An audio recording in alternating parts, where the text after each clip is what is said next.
I'm starting to fall in love with my wife, but I have no idea how to tell her without ruining everything. So about 4 years ago my 28M wife and partner of 8 years passed away due to complications after the birth, very rare, of our second son. I was deployed at the time, and completely devastated. After flying home I felt that nothing would make me happy again. My sons are great, now 6 and 4 years old, but overwhelming, so I asked a sister of one of my Marine buddies, Cassandra, 24F, to help out. She had been friends with my wife, but not great friends, and she agreed in exchange for a place to stay. At the time, Cass was only 20 years old and in quite a bit of debt in fault of her extremely abusive ex-boyfriend, who she had finally left about 3 months earlier. During the first few weeks of her helping out with the boys, she asked to borrow money to see a doctor due to her shaking hands. She had no insurance. I happily obliged. She was an angel, doing all of the cooking and cleaning and keeping my young family together. It turned out that she had developed some sort of neurological disorder, probably brought on by repeated abuse. At the time it seemed simple. I had good insurance, she needed health care, I never thought I'd be able to move on from my wife, and she was afraid of intimacy. I agreed that I would marry her, but keep our platonic relationship. She promised not to burden me with her debt, and we had a prenuptial agreement and all. I know that this is fraud of the government, hence the throwaway, but we were both so damaged and needed somebody, even if not intimately. The past 3 years have been about as good as expected, if not better. Cass is great, better than great. She keeps the house spotless, had food ready every night when I get home, and has been working overnights as a baker and almost has her debt paid off. Her condition has improved greatly also, due to the great medical care she was able to receive. With the boys, she is a saint. She tells them about their mother, shows them pictures, takes them places for fun, and even taught them how to read. Of course the 6-year-old just finished kindergarten, but my 4-year-old is going to be the smartest kid in his class next year. Sometimes the 4-year-old calls her mommy, but she shushes him and reminds him that her name is Cass and that mommy is the angel whose picture is above the fireplace. Once her debt is fully paid off, the kids are in school, and she saves up a bit of money, she is going to go into a nursing program. Our relationship is still platonic, but very caring. I've cried on her shoulders more times than I can count, and she's done the same. One night I was very stressed out, and yelled at her about something pretty inconsequential. She had taken my sons to see Santa without me. She, of course, became quite frightened, but we worked it out and I even offered to pay for her to see a counselor. She didn't. That was 2 years ago, and we have had little fights ever since, but have been able to work through them. She seems to understand me whenever I'm hurt, upset, or angry, and is calming in a way that I can't explain. The problem is that I think I might be falling for her. I've been noticing little things, her scent, her smile, her laugh. The way she smiles with her eyes when she sees me, how much my boys love her. Not to mention that she's gorgeous, super hardworking, and one of the strongest people I've ever encountered. A few nights ago I almost kissed her after we had put the boys to bed, and her hugs goodbye have started lasting a little bit longer. The other day she was taking a nap in my bed, she was washing her sheets, and I wanted to join her. Not make love with her, just lay with her and hold and kiss her. I don't know what to do, or how to even bring this up. It's been 4 years since my wife died. I can only think of a quote from A Song of Fire and Ice books, in which a character says that when the sun has set, no candle can replace it. Meaning that since his true love has died, nobody could replace him. That's how I used to feel, but there have been days where my thoughts have been occupied with Cass, and I haven't even thought about my wife. I feel bad about it, and I still miss her, but I never thought that I'd be able to move on. I feel guilty and disloyal. At the same time, I want her. Not just intimately or physically, I want to be romantically intimate with her, not just as friends. I don't know how to bring it up. I don't want to scare her or make her uncomfortable, but this is becoming more difficult than I could have ever imagined. I was thinking about asking her to get dinner, just the two of us, and bringing it up. But what if she refuses? How can I gauge her interest? If it means anything, the other day she was having a hard time with the boys, they were restless and being out of hand, so I brought her home some of her favorite flowers. She was extremely giddy and gave me another lasting hug and a quick kiss on the lips. I was taken aback, but she pranced around, finishing dinner and putting the flowers in a vase. Literally, what does this mean? Edit, screw it. It's been an hour on here and you've convinced me to tell her. I've called her favorite fancy restaurant and made a reservation. Her brother agreed to babysit, and let her and or I stay at his place tonight if she isn't into it or feels uncomfortable. She paid off her debt this morning, apparently, just texted me a picture of the check, and next week is our 3-year anniversary, so that is the prelude. I'm going to tell her at dessert.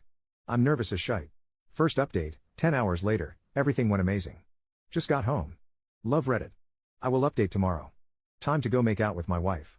Second update, 20 hours later, last night was hectic as shit at first. Our younger son had eaten what he calls a giant fuzzy spider and Cass wanted to take him to the hospital, even though he was fine. Her brother, we'll call him Joe, told her that he'd take care of it, and basically forced her out of the house to celebrate getting out of debt. She really didn't seem like she wanted to go. At all. I became so freaking nervous. So we got to the restaurant pretty early, but luckily they had a table. She ordered wine, which was odd, because she hasn't drank much since she broke up with her ex, but I figured it was a time to celebrate. We made small talk for a while, but it seemed forced, and I knew that I had to tell her soon. So, before the entrees even came, I said that I had something to talk to her about. She didn't smile and told me that she knew. Joe told her. And my goddamn heart almost stopped. I instantly told her that I was so sorry. I didn't want her to find out that way. I wanted to tell her myself. She shook her head, kinda frowned, and said that it was okay. She just wanted me to be happy and that I deserved it. I told her that I didn't want to stress her out or make her uncomfortable, but I just needed to tell her, and see how she felt, and that it was completely up to her. She gave me a look and said that it actually was up to me, and just to do what made me happy. She said that she was probably going to move out after her program ended, and promised to stay out of the way until then. It was then that I realized something was a bit off, and asked what the heck Joe had told her. She said that he told her I wanted to take her out to dinner to tell her that I had started developing feelings for a girl, and wanted to ask Cass if it would be okay if I asked this girl out. It was then I realized that Joe had set me up for the most climactic pickup line ever to exist. Our entrees came. I had shrimp and pesto gnocchi, and she had crab legs for you detail lovers, and I explained that, yes, I had started developing feelings for a girl, I just didn't want it to mess up what we had. She said that it wouldn't mess anything up, she still loved the boys and would take care of them in the house. I continued to then explain that I wasn't going to ask the girl on a date, though, and she asked why not. Then I dropped my smoothest line I've ever dropped. Because I'm already on a date with her. Right? Thanks Joe, because he must know about your planned movie and really wanted that line. She gave me this look that she gives my sons when they tell her things like I'm going to the mall by myself or I have a girlfriend named Sarah. Then she looked away, smiled and shook her head and asked really? I nodded and told her that I cared about her more than anybody else alive, other than my sons, that I loved our family, and that I had fallen in love with her. She then took a drink of wine, rolled her eyes, and said it's about freaking time, Alex. And I'll never forget what happened next. Maybe it was a faux pas, but I leaned across the table and kissed her. Spilling her wine. But neither of us cared and we kissed for about a minute, before she told me to get off her before her crab legs got cold. This was joking, but not. You'd have to know her. After leaving the restaurant we got ice cream and sat around and kissed some more, before heading home.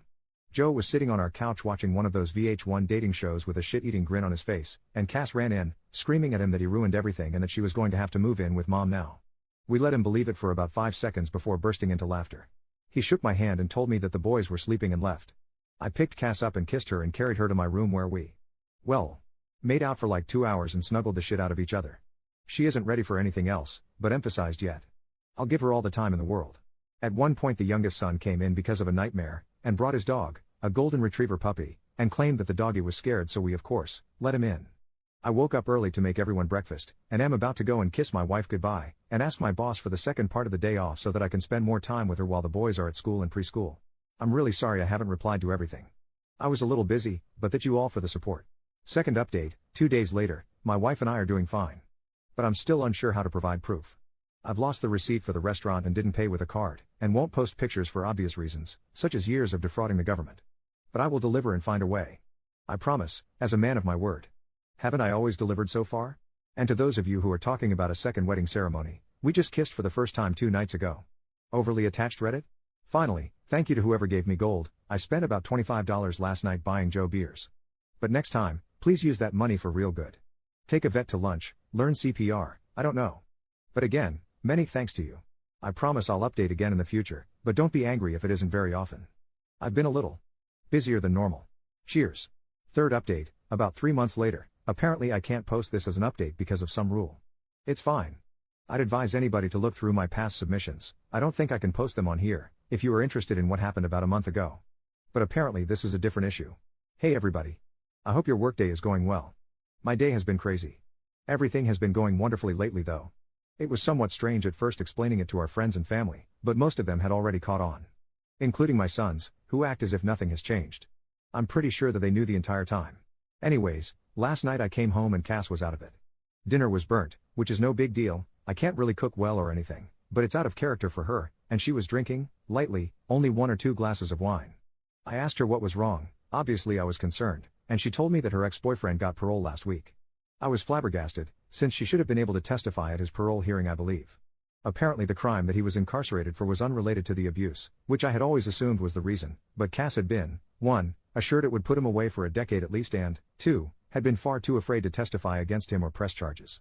Apparently he'd been arrested for this felony, and when he was being held, he asked her to post bail, but instead she asked my first wife for help moving out and moving on. I don't know what to do. I don't think that we have any legal ways to put him back into prison. She knows that she should have gone to the police and is guilt-ridden and upset about it now. I know that she's going to be safe, because if he tries to even contact her, I'll take a legal recourse of action to make sure that he doesn't so much as touch her. I've taken off work today, but promise that even when I go back, I'll have my buddies stopping by throughout the day. But I don't know how to make her feel safe.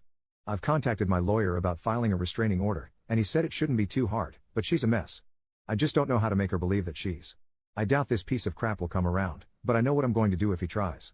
Fourth update, about 1.5 years later. Hey Reddit. I first of all would like to apologize for not keeping you guys updated. I've honestly just been pretty occupied with life lately, and last night I had trouble sleeping. I was just browsing the internet when an article came up about Reddit and I thought, I wonder how those nice people are doing. Then I signed in and realized that a lot of you really care about how my life is going with Cass. The answer is pretty well now. Things got tough for a while when her ex was released from prison last year though. She was so afraid that he'd contact her. Until he did. I remember that night like it was 5 minutes ago. Somebody rang our doorbell and the oldest son answered. He asked for Cass. She told the boys to go upstairs and gave me a look and I knew. But she didn't look scared. The bastard apologized and begged for forgiveness and asked for a second chance. She was so brave. I wanted to unalive him but she told him no and asked him to leave. He did, and he tried to contact her a few more times before we eventually got an order of protection against him. Last I heard he moved upstate to live with his dad, or something. Around this time her brother Joe also got into a really bad car accident and ended up having to move in with us for a while. He's a great guy and one of my best friends, so we didn't mind, but it was a stressful time. About 7 or 8 months ago we finally, consummated our marriage, I guess you can say. The boys are doing great and are really happy. Cass got a pretty good job, although I think she's working too much overtime, and loves it. We're expecting our first child in February and couldn't be more excited. You could say that life is pretty good. I'll be around for another few hours if you guys have any questions. Fifth update, about 2 years later. It's a girl. Technically she was born early March, but I didn't want to make the title it was a girl. Sorry for not updating. It was a pretty rough pregnancy, and Cass has put her foot down about wanting more. I guess 3 is enough, but everything turned out great. Little Therese was 21 inches and 9 pounds at birth, and as bald as I am. She's way easier than the boys were, she hardly ever cries and is the most photogenic baby ever.